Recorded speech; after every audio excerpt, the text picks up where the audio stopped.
Hi there, Malcolm here with my 334th Booktube video, and today I'll be bringing you a review for The Far Side Gallery 4 by Gary Larson. I shall have to point out I didn't have Far Side Gallery 3 when I started reading this. It's since turned, but as it's a collection of standalone comics, it doesn't really matter what order you read them in. And this one contains cartoons from wildlife preserves, Wiener dog art and unnatural selections. And like with the previous two videos, I'm just going to flick through the book and point out the ones that really stood out to me. And again, this is a reread. And one thing to point out with this one over books 1 and 2 is that some of the cartoons in here are in full colour. And so I quite like this one of God making snakes. Boy, these are a cinch. And he's just literally rolling them out of clay. Petavalian's got a couple of astronauts in a jar. Pretty cool Dewey, one of them says to the other, hey, shake the jar and see if they'll fight. A fun Bob Ross reference. Use nice even strokes and always remember to make your trees look like happy trees.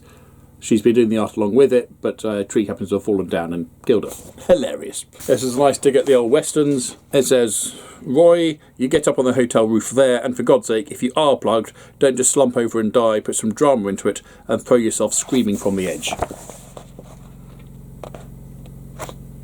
There you go.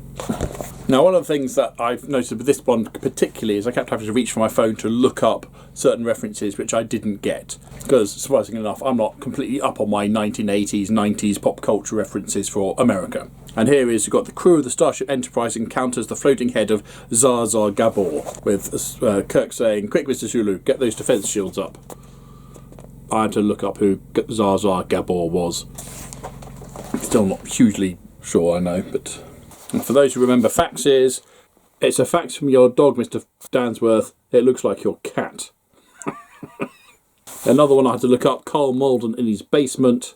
Like I'm really going to know 1980, 1990 American Express commercials in America. To his horror, Irving suddenly realised he had failed to check his own boots before putting them on just minutes ago.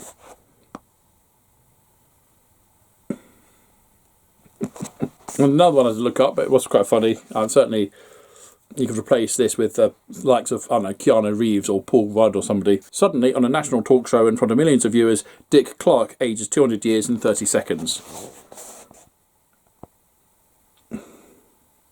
Apparently a celebrity who remained rather ageless.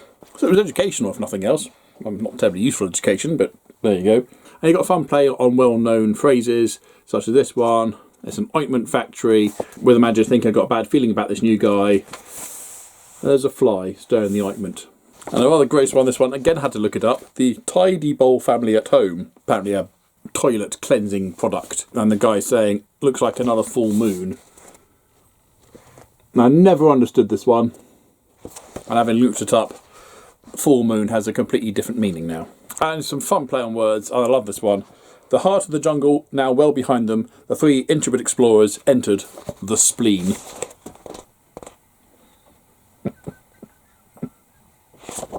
So those were some of the ones that stood out to me. I did enjoy most of these, even though I had to look up what a lot of them actually meant. Yeah, booktastic, great stuff. For those, that sort of humour works. So if you've read Gary Larson, Gallery 4, what's your favourite gag out of this one? Or from any of his stuff? Comment down below, please. But as usual, if you have nothing nice to say, then please keep it to yourself. Thank you. Don't forget to like, subscribe, and other YouTube things if you want. And until next time, see you later.